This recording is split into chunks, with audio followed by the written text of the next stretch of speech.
No começo, era uma aragem. A sua presença na terra era suave e doce, como o perfume das azaleias, que o vento brando do entardecer, até hoje, derrama pelas regiões bucólicas da Galileia. No início, eram as expectativas felizes. Havia onomatopeias em toda parte. E o canto-chão das massas, ávidas de esperanças, fazia-se suceder pelo pó que se levantava da sandália nos caminhos que eles todos percorriam. A presença singular de Jesus causava uma expectativa inesperada, porque Israel até então aguardava sim o Messias, que havia sido anunciado desde os primórdios da sua cultura, da sua civilização. Porém, um Messias guerreiro e belicoso, que submetesse os outros povos ao tacão político da sua dominação arbitrária, que fizesse de Israel aquele povo elegido por Deus como destaque na coletividade das nações. Israel vangloriava-se de ser o único povo monoteísta no meio do politeísmo que graçava em todos os países da terra. Era semelhante a uma ilha no imenso oceano agitado das paixões.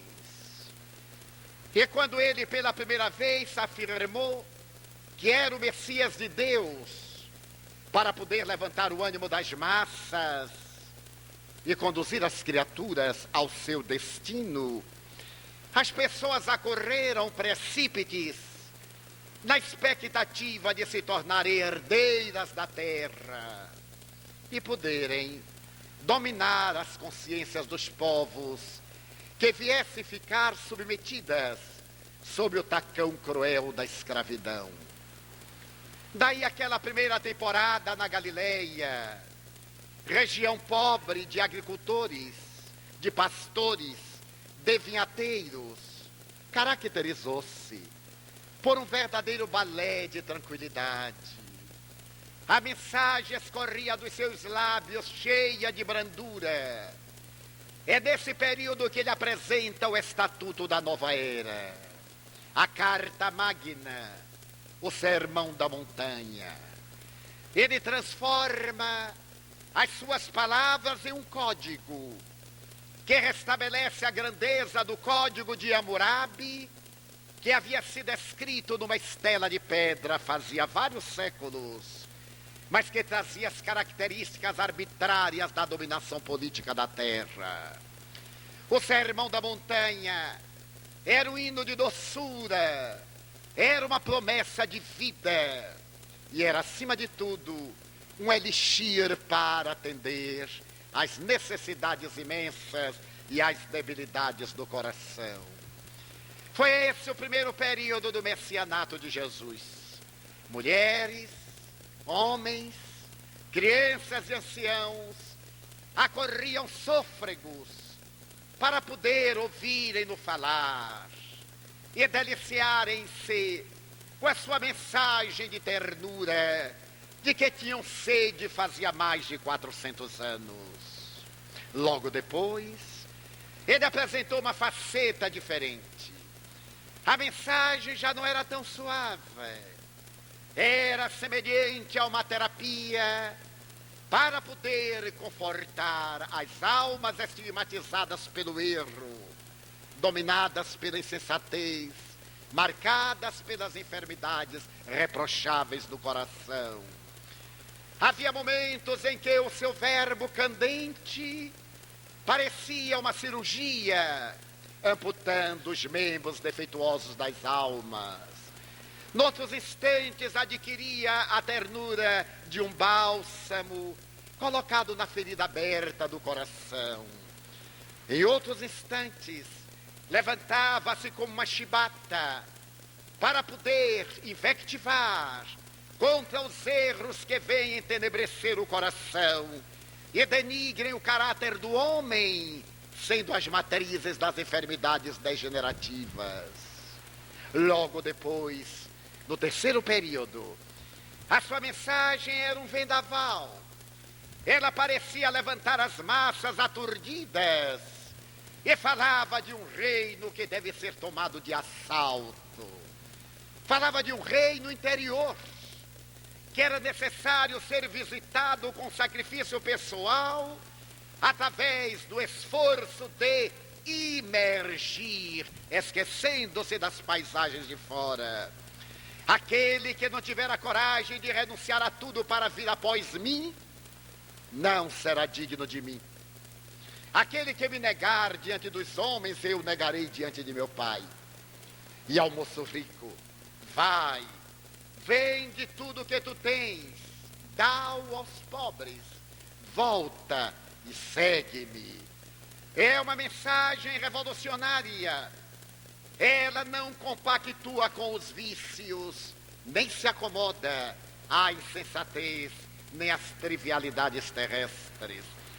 E porque era revolucionária, ela começou a perturbar os dominadores arbitrários da terra, que aceitaram o desafio da revolução. Somente que ele produziu uma revolução interna, e os dominadores do mundo estavam acostumados às guerras externas. Ao se travar essa grande batalha, a batalha do homem que pronunciava uma era nova e que exigia um homem novo que nascia das cinzas do homem velho, a calúnia, a sordidez, a traição, a ignomínia deram-se as mãos para silenciar-lhe a voz. E foi através de um artifício dessa natureza que Judas o traiu, que Pedro o negou e que ele foi plantado numa cruz. Apesar de ter sido colocado numa cruz de vergonha, ele estava de braços abertos numa atitude de complacência, de fraternidade, de solidariedade humana, em uma atitude de amor. Cordeiro que não tinha culpa, mas que deveria ser sacrificado para apaziguar o rebanho em rebeldia. E é aí que começa o real segundo período da vida de Jesus Cristo. Que homem singular! É esse Jesus que se levanta num burgo modesto da Palestina e cuja voz alcança a acústica dos milênios por vindouros. Ernesto Renan, fazendo uma análise deste homem extraordinário, assevera que o seu verbo inflamado pôde modificar a estrutura da história da humanidade, e que o seu berço modesto, trabalhado nas palhas de uma estribaria, foi suficiente para dividir a história em dois grandes fastos, antes e depois dele. Os historiadores sempre se perguntaram qual era a força intrínseca de Jesus. Aqueles que travaram conhecimento com ele nunca mais tornaram-se o mesmo. Modificaram-se nas estruturas interiores e levantaram-se para novos desafios. Os historiadores interrogam como um homem com o caráter e a inteligência de Agostinho de Hipona pôde abandonar a sua doutrina ancestral para poder seguir-lhe, pegada a pegada, a mensagem libertadora e eloquente que se torna a base de uma filosofia otimista para as criaturas dos milênios por vindouros. Maniqueísta, Agostinho de Hipona seguia a tradição de Manés, ou Manu, uma doutrina que se originara na Babilônia. Havia se entregado a uma vida de prazeres, a uma vida de perturbações emocionais e de gozo. E, no entanto, ouvi falar sobre ele através da palavra nobre de Ambrósio em Roma. Ele se modificou nas estruturas mais profundas da personalidade. E levantou-se para segui-lo, abandonando tudo e tornando-se o primeiro grande teórico e doutor do cristianismo. Que homem extraordinário é esse Jesus, que foi buscar um jovem gozador no século XII, no auge da sua vida alegre pelas ruas de Assis, para dele fazer o êmulo, a figura identificada, a criatura que lhe daria vida e que modificaria os destinos do cristianismo adulterado pela doutrina vigente. Que poder extraordinário tem esse homem de penetrar a massa, de atingir a criatura e de alterar-lhe em profundidade o comportamento. Ele passou diante de reis, diante de vassalos, e os comoveu, fazendo que abandonassem tronos e coroas, que abandonassem a miséria social na qual fossilavam.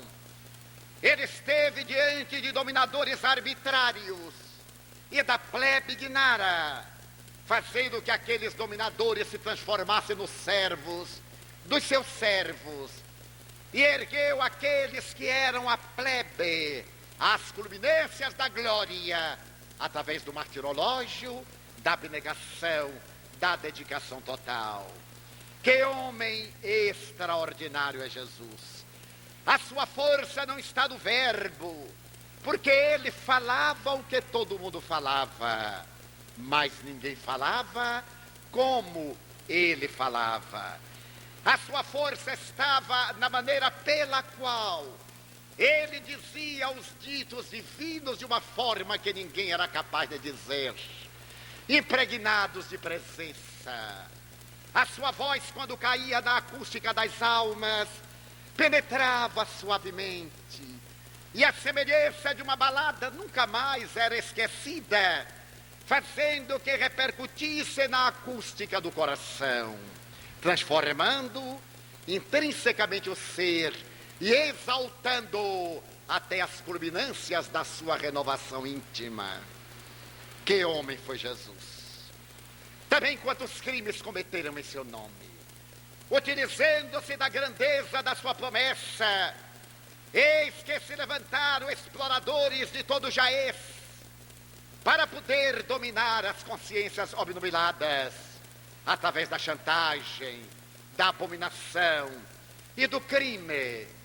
Astuciosos que se ergueram e proclamaram a necessidade das guerras santas, como se nenhuma guerra não fosse mais do que o sobrevoar de abutre sobre o cadáver das nações vencidas. E as cruzadas vergonhosas foram jogadas da Europa contra o túmulo vazio, onde não havia sequer resquícios da sua presença, para os europeus poderem roubar os tesouros dos asiáticos, em nome de uma fé que se levantava na espada e na cruz, para fazer que os infiéis se tornassem mártires do seu próprio sacrifício. Mas ele foi tão extraordinário que pôde sobreviver às cruzadas hediondas, em que reis depravados, como Felipe Barbarroxa, o conde da Anjou, e outros, se levantaram para enodoar as areias do deserto com o sangue de exércitos atrabiliários e malformados que violavam as mulheres e que levavam a insensatez do crime em nome daquele que dera a sua vida em favor da paz. Eis que eu vos mando como ovelhas mansas ao meio de lobos rapaces. Eu vos dou o poder de atender às necessidades e às misérias humanas. Em nome deste homem que era todo tranquilidade e doçura, a avareza de alguns e a esperteza de outros fizeram que as guerras se sucedessem, mais tarde em tribunais arbitrários que se diziam santos, para poder extorquir a fortuna dos poderosos da terra que se não lhe submetiam aos caprichos. E ele sobreviveu. Um dia Lord Bacon terá a oportunidade de dizer: Uma filosofia superficial leva a mente do homem ao materialismo, à negação. Mas uma filosofia profunda leva o pensamento do homem à verdadeira religião. Ele havia bebido essa filosofia profunda da palavra de Jesus. As doutrinas da época apresentavam uma filosofia barata, superficial, mentirosa, que tornava as criaturas materialistas, rotuladas e religiosas por interesses sociais. Mas aqueles que penetravam na filosofia profunda do Galileu, esses se transformavam religiosamente. Ele impregnava essas almas, dulcificava-as, transformava-as em profundidade e fazia que a partir daquele momento elas não mais se pertencessem, passavam a pertencer-lhe. É nesse período que ele desperta as consciências e atinge o iluminismo do século XVIII.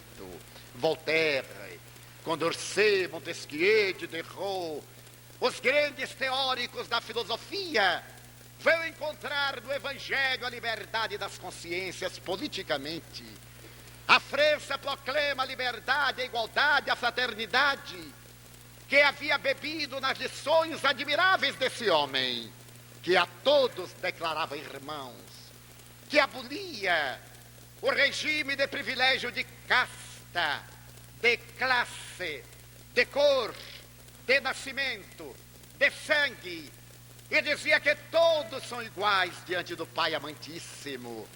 Por isso mesmo ele se nos dizia irmão nosso, filhos todos nós, do mesmo Pai de amor.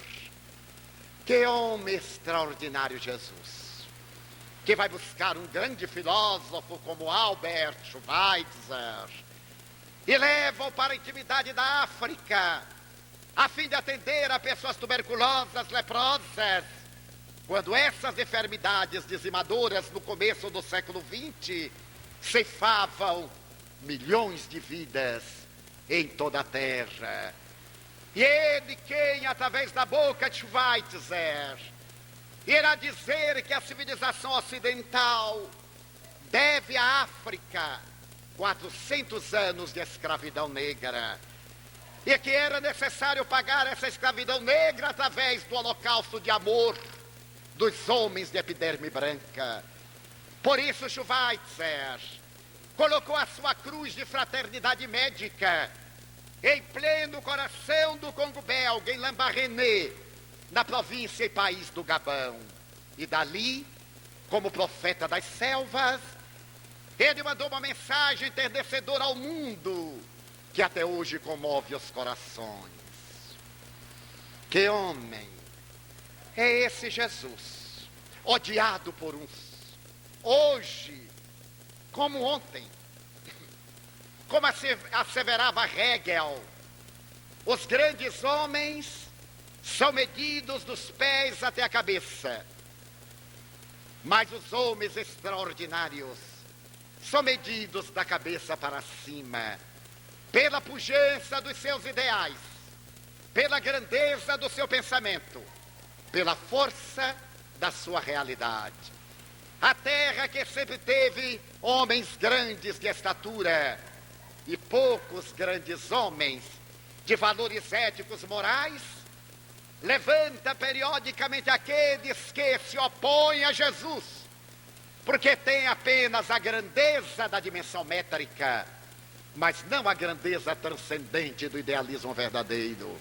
Odiado hoje e perseguido em alguns arranhais da humanidade, é amado por outros a ponto de levá-los ao sacrifício da existência corporal, cantando hinos de verdadeira alegria.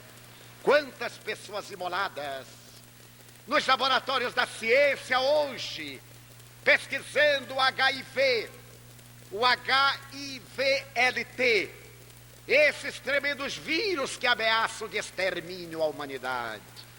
Por amor do crucificado, eles estão dobrados sobre provetas e microscópios eletrônicos, estudando a estrutura e as mutações dos vírus, para poder salvar as massas desse fanal desastrado que a nossa inconsequência gerou através da conduta promíscua da nossa vida íntima. Ah, Jesus! Que poder extraordinário ele tem de transformar as pessoas em profundidade. Narra o irmão X, pelas venerandas mãos de Francisco Cândido Xavier, que antes dele vir, o poder arbitrário governava a terra.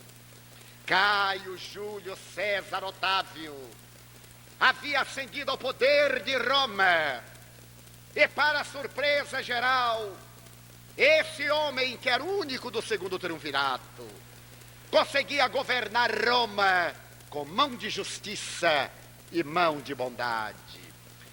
A sua vida se havia tornado tão extraordinária que mais tarde ele seria considerado César, seria divinizado pela mentalidade romana. Caio Júlio César Otávio, cognominado Augusto, sentia que naquele momento em que ele estava governando os povos, pairava uma aragem de ternura.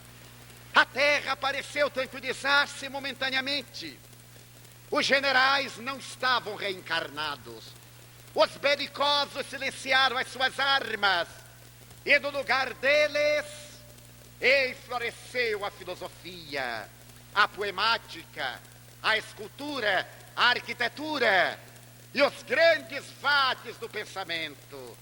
Passaram a chamar-se Horácio, Virgílio, Tito Livio, Salúcio, Mecenas, cantando as glórias da beleza da antiga Atenas, em um reverdecer de esperanças para a humanidade cansada da guerra.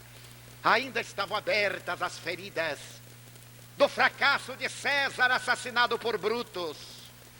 Ainda estava presente na consciência romana o insucesso de Marco Antônio, que preferira o suicídio com Cleopatra, quando foi mandado buscar na condição de ilota para ser conduzido pelas ruas de Roma. O segundo triunvirato também fracassara. Agora Augusto se fazia acompanhar de pensadores, e esses pensadores davam beleza a esse período épico, histórico e poético da civilização romana, que precede o ano número 1 do advento do cristianismo.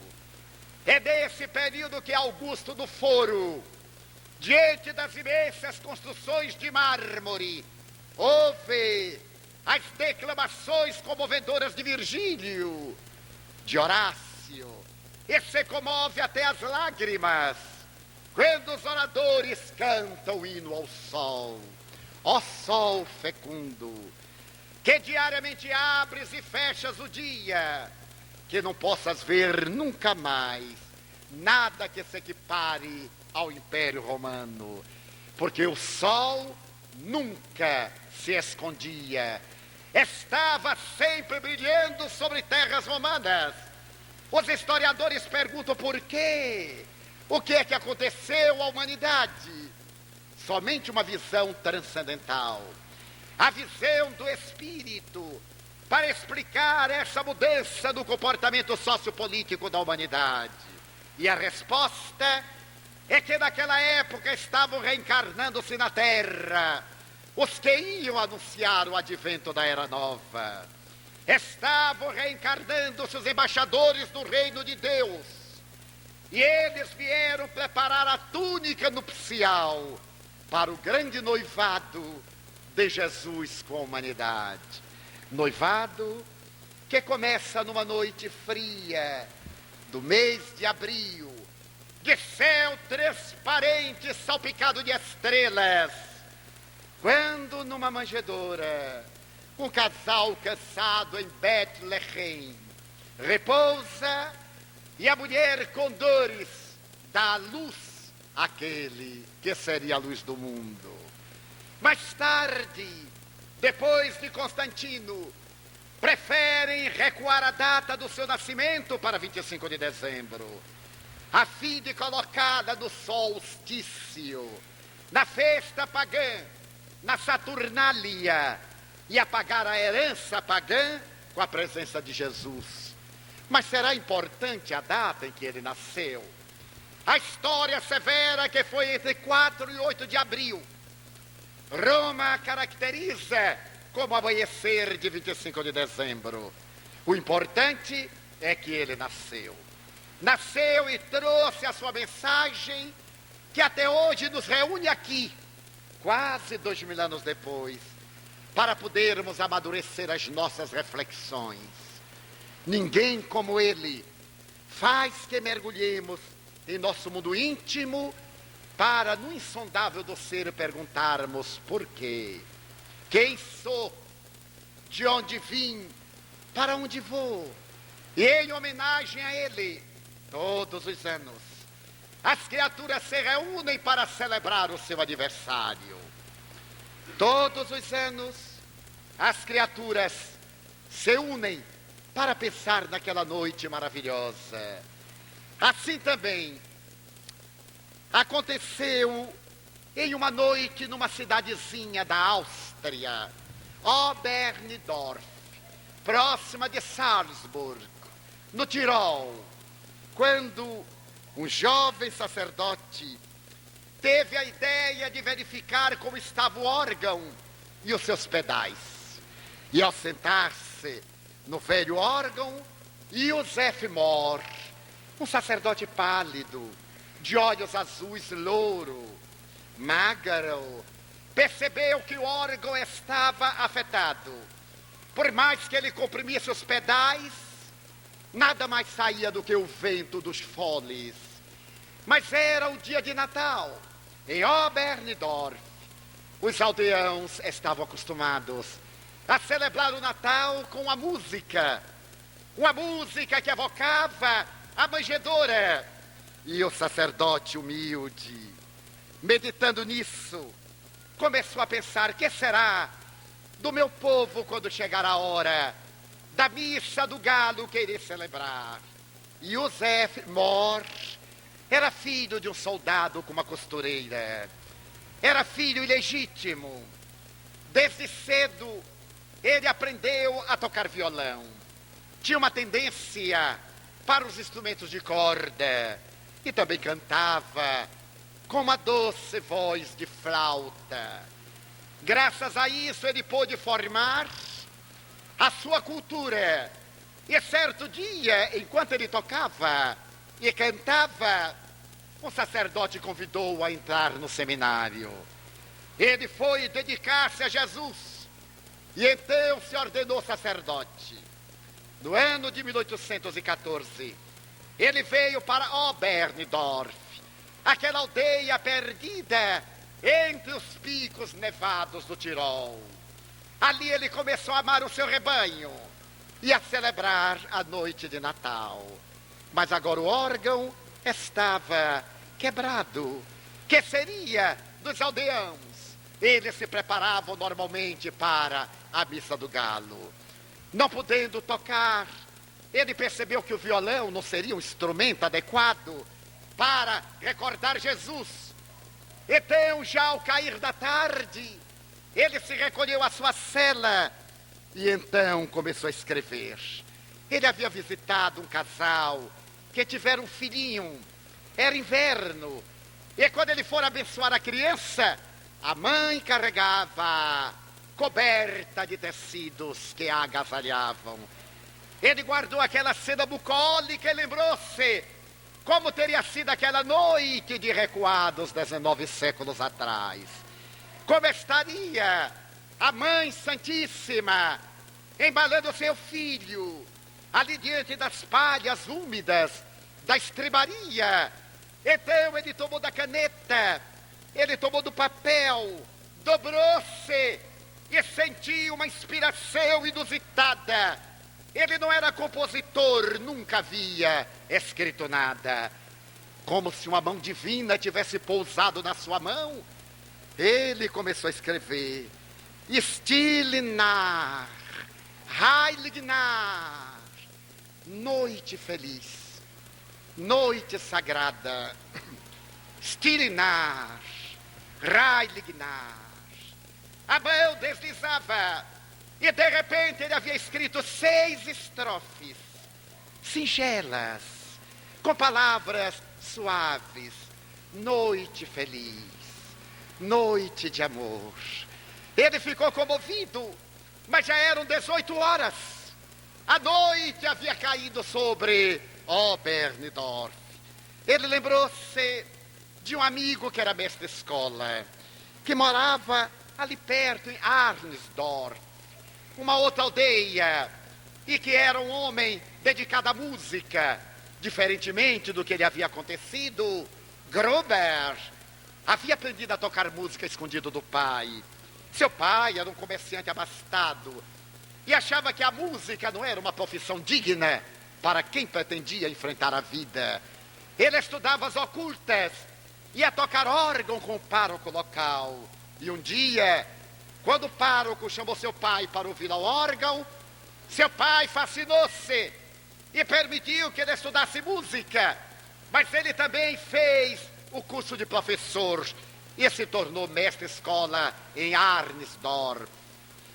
Então, Mohr correu a Gruber. Ele morava em cima da pequenina igreja, ou melhor, da pequenina escola da paróquia. E Mohr falou-lhe a missa do galo sem uma música especial de Natal. Havia-lhe trazido aquela música, mas tinha apenas a letra. Faltavam poucas horas. Não havia tempo sequer para ensaiar. Pedia-lhe que ele se dedicasse, que ele procurasse compor algo, que se permitisse inspirar. Pedia-lhe e foi correndo para preparar a igreja. Franz Xaver Gruber sentou-se ao órgão, colocou a letra e, tomando de 3 acordes básicos da música, começou a tocar suavemente. Começou a escrever. Às 10 horas da noite ele estava ao lado de Mohr. E Mohr então com ele fez um pequeno ensaio ao violão. A música havia sido composta para 2 vozes, para violão e para coro. Quando os aldeãos chegaram e viram a igreja silenciosa, não sabiam entender o que se houvera passado. Josef Mohr deu um sinal a Gruber. Ele acercou-se e enquanto um tocava o violão e cantava, o outro fazia o contracanto. E o coro entrava no estribilho. Noite feliz, noite de paz, nasceu Jesus. As pessoas começaram a murmurar a melodia simples. E naquela noite de Natal de 1818, em Oberndorf, nascia a mais extraordinária música de Natal, que se perpetuaria através da história pelos tempos em fora. Josef começou a chorar de alegria. Gruber abraçou, mas a música ficou esquecida. No próximo Natal, o órgão estava muito bem. No outro Natal, o órgão estava muito bem. Mas de repente o órgão deu o mesmo defeito. E foi mandado buscar um homem que era um dos maiores conhecedores de órgãos para consertá-lo. Era 1825.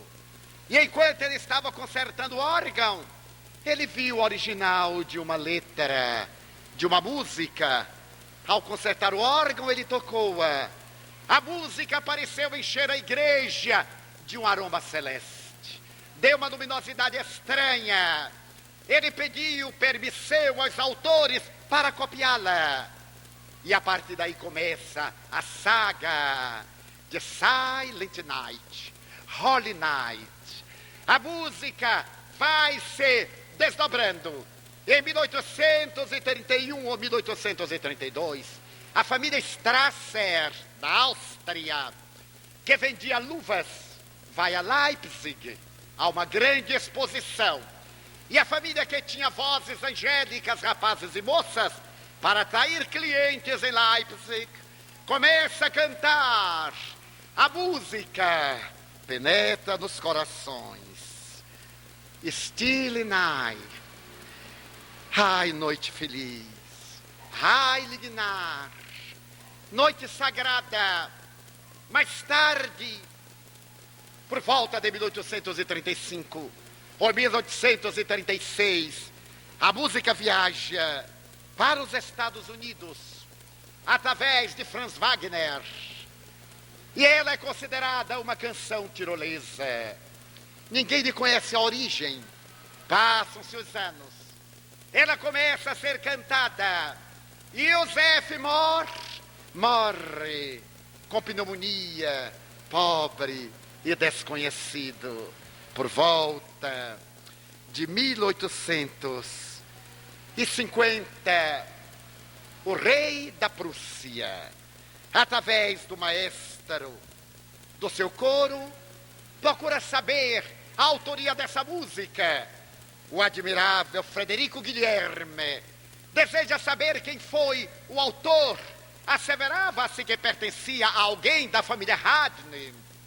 Quando Gruber toma conhecimento da revolução que a suave canção estava causando às criaturas, ele faz uma carta ao rei da Prússia e explica a origem dessa música que foi inspirada pelo mundo espiritual.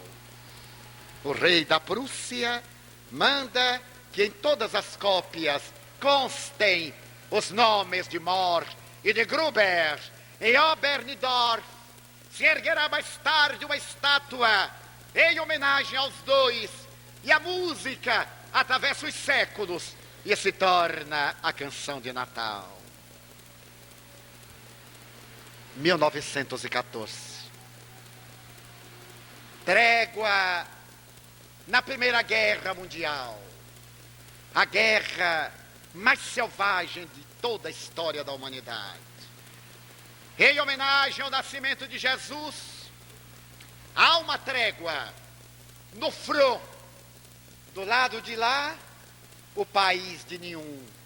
Do lado de cá, a Germânia. Cai neve. E quando a neve tomba sobre a terra, uma voz sai do front alemão, cantando suavemente: Stille Nacht, Heilige Nacht. Os soldados ingleses ouvem essa melodia e, tomados de emoção, começam a cantar de cá: Silent Night, Holy Night. Adiante, as tropas francesas começam a cantar no seu idioma. E naquela noite inesquecível de Natal de 1914, em plena guerra, no momento de paz, a música é ouvida no front de batalha. Mais tarde, 30 anos, a Tchecoslováquia jaz sob o jugo do nazismo. É Natal. Um coronel das forças SS entra no orfanato no ocidente da Tchecoslováquia.